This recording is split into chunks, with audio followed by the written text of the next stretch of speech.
मित्रांनो, ज्या मैदानाची चर्चा महाराष्ट्रभर असते आणि बैलगाडीचे मालक आहेत, चालक आहेत, बैलगाडीचे शौकीन आहेत, वाट बघत असतात कुठलं मैदान. 21 तारखेला होणारं पेडगावचं मैदान. तर या पेडगावच्या मैदानातच मी आलो आहे. तुम्ही बघू शकता, फाट्या टाकल्या होत्या म्हणून फाट्या दाखवण्यासाठी आलो आहे. बघू, तुम्ही फाट्या बघू शकता. तर आता मैदानाची रूपरेषा कशी आहे ते आपण बघूया. सगळे पूर्ण म्हणजे आपण म्हणू संयोजक असेल, टीम असेल, इथं आली, काय गोष्टी त्यांना विचारूया. या रूपरेषा आता बघू शकता. बॅरिकेड्स लावायचं चालू आहेत. तर कशी तयारी चालू आहे पहिल्यापासून सांगा तुम्हीच. तयारी कशी चालू आहे? तयारी जवळजवळ एक 70% तयारी झालेली आहे. बॅरिकेडिंग सगळं झालेलं आहे. फाट्या तयार आहेत. सगळे व्यवस्थित चालू आहे आता. बरं आता हिचं झाली तयारी, पण थोडं पावसाचं वातावरण आहे आणि त्याच्या दरम्यानच हे मैदान येते. तर कसं आहे इथं म्हणजे वातावरण? नाही, 21/6 म्हणजे 21/6ची परंपरा आहे. म्हणजे ते काय आजचं म्हणजे ह्याच वर्षी नियोजन नाही. 21/6 वर्षानुवर्षी या ठिकाणी या फाटीवरती मैदान होत असतं. आज तागायत या ठिकाणी 21/6च्या मैदानाला कुठलाही व्यत्यय आला नाही आणि ही 21/6चं मैदान होत असतं. परंतु यावेळेला काय झालं आहे, वळवाचा पाऊस आत्ता अचानक चालू आहे. ज्या वेळेला काय होतं, ह्या टायमिंगला तुमचा मान्सून चालू होतं आणि मान्सूनचं वारं वाहत असतं, त्यावेळेला काय प्रॉब्लेम येत नाही. परंतु यंदा या ठिकाणी वळाऊ अजून वळीवच चालू आहे. त्याच्यामुळं माझ्या मते आज उद्याच्याला निवळल आणि परवा तेरवा या ठिकाणी मान्सून चालू होईल आणि 21 तारखेला अडचण येईल असं वाटत नाही. आणि बैलगाडी जे शौकीन आहेत सगळ्यांची म्हणजे इच्छा असते की इथं बघा यावं, कारण महाराष्ट्रातले सगळे जे पळणारे बैल आहेत ते इथे येतात. आत्तापर्यंत किती गाड्यांची नोंद झालेली आहे? काय आतापर्यंत या ठिकाणी अ गटामध्ये 350 गाड्यांची नोंद झाली, 450 गाड्यांची नोंद झाली आणि ब गटामध्ये 550 गाड्यांची नोंद झालेली. अ गट कुठला आहे? अ गट म्हणजे ओपनचा गट आला आणि ब गटमध्ये आदतचा गट आला. पण हे आदत मैदान घेण्यामागं काय हेतू होता? कारण अशी सेपरेट होतात, पण एकाच गावात म्हणजे 2 मैदानं, ओपन आणि आदत, ह्याच्यामागं काय हेतू होतं? नाही, ह्याच्यामागं एकच हेतू. जर आपण एकच जर मैदान घेतलं, 21/6 म्हणजे एकच मैदान जर घेतलं तर गाड्यांची संख्या आता माझ्या मते 5,000 गाड्या आहे. जर आपण ती कॅल्क्युलेशन केलं तर आपल्याकडं मैदान होऊ शकत नाही, कारण फाटे आपल्याकडं मस्त 15 म्हटलं तरी पडतील. परंतु या ठिकाणी बैलांना पळताना अडचण निर्माण होते आणि अडचण निर्माण झाल्या ठिकाणी अपघात होण्याची शक्यता जास्त असते. त्यामुळे आपण काय केलं, अ गटमध्ये ओपनचा केला आणि ब गटमध्ये आदतचा केला. म्हणजे गाड्या आपण डिवाईड केल्या.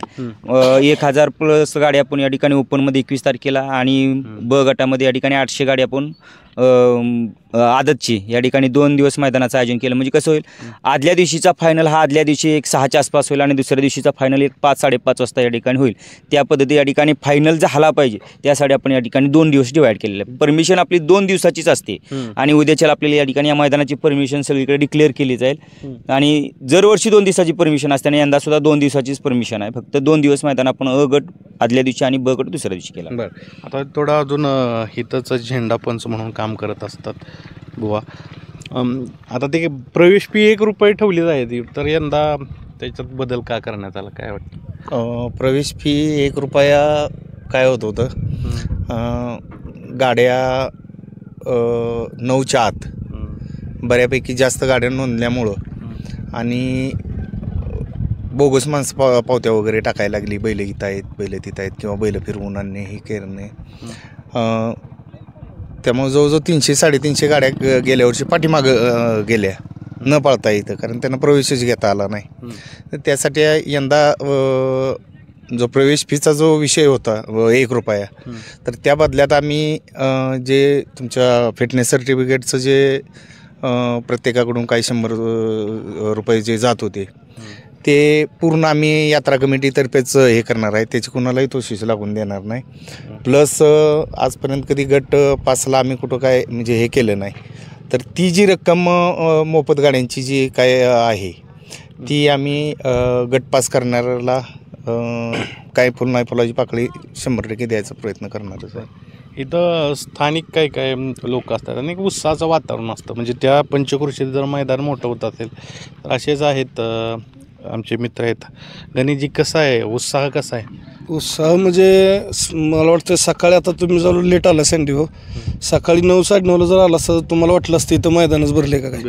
कारण जवळजवळ एक शर्यत म्हणजे फेऱ्याला लोक येतात इथं, कारण भागात एवढीच फाटी चांगली आहे फेऱ्याला, आदतला आणि ओपनला. फेऱ्याला जवळजवळ सकाळी 400 ते 500 म्हणजे 300-400 तरी लोक आरामात होती की आसपासचा पंचक्रोशीतली लोक.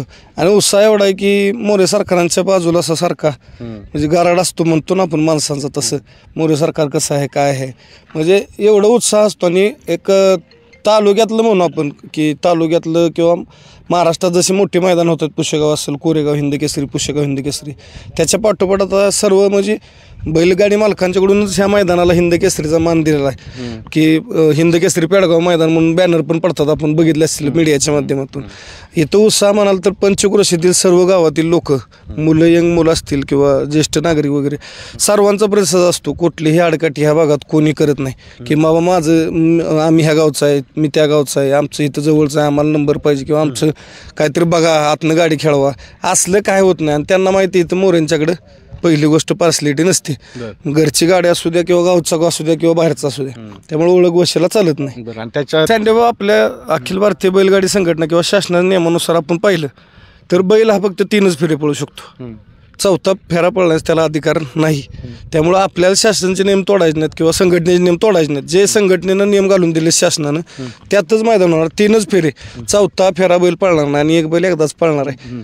कारण किती मोठा असला किंवा छोटा, जरी छोटा असला तरी बाजूवाल्याला माहीत असतो हा एकदा पळतोय का दोनदा, आणि नामांकित तर विषयच नाही, तो सगळ्यांनाच माहीत असतो. त्यामुळं डबल पळण्याचा प्रश्नच येत नाही.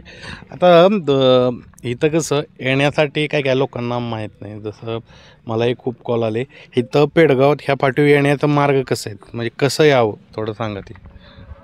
जरी कुठून जरी आला, जर इकडून फलटण माळशिरस जरी ह्या भागावरून आला तर दहिवडे मार्गे आला तरी वडूजलाच यावं लागेल. आणि वडूजवरून 3 किलोमीटर हे पेडगावची फाटे आहे. जरी कोणाला जरी विचारलं पेडगावच्या फाट्याला जायचं आहे तरी प्रत्येक माणूस सांगू शकतो की बाबा पेडगाव फाटी वडूजमधून 3 किलोमीटर आहे.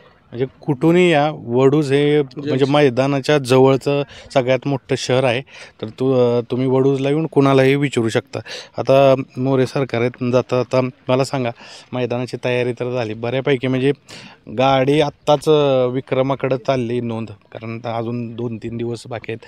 तर मला सांगा की ह्या मैदानात काय यावं, लोकांना काय सांगाल, आणि स्पेशली बैलगाडी मालक आहेत त्यांनी काय यावं? काय यावं म्हणजे या ठिकाणी या मैदानाचं एक वैशिष्ट्य, पळण्यासाठी फाटी म्हणजे इतकी जबरदस्त आहे की कोणत्याही फाटी जरी आपण बघितलं तर सगळ्यांना सेम फाटी आहे, बाजूला इकडे तिकडे अडचण नाही आणि प्रेक्षकांना सुद्धा या ठिकाणी ही अडचण नाही. आणि मेनमध्ये या ठिकाणी या मैदानात कुठल्याही बैलगाडी मालकावरती अन्याय होत नाही. का होत नाही तर कारण या ठिकाणी या गावचं वैशिष्ट्यच आहे. इथं गावात सुद्धा बैल पळणार आहेत, फायनल सम्राट या ठिकाणी या गावात आहेत. परंतु या ठिकाणी नाव कमवण्यासाठी या ठिकाणी गाव निर्णय घेते की बाबा गावचा बैल या ठिकाणी एकही बैल पळणार नाही. हे या ठिकाणी ही गावचं वैशिष्ट्य आहे. कारण नाव कमवायसाठी परत काय होतं, गावचा बैल म्हटलं की प्रॉब्लेम येतो. त्याच्यामुळे या ठिकाणी या मैदानात गावचा बैल पळत नसल्यामुळे या ठिकाणी कुठलीही चिठ्ठी काढत असताना या ठिकाणी कॅमेराच्या अधीन राहून या ठिकाणी चिठ्ठ्या काढल्या जाणार आहेत.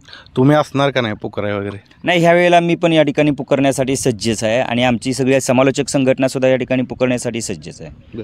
मित्रांनो, आपण पूर्वतयारी घेतली.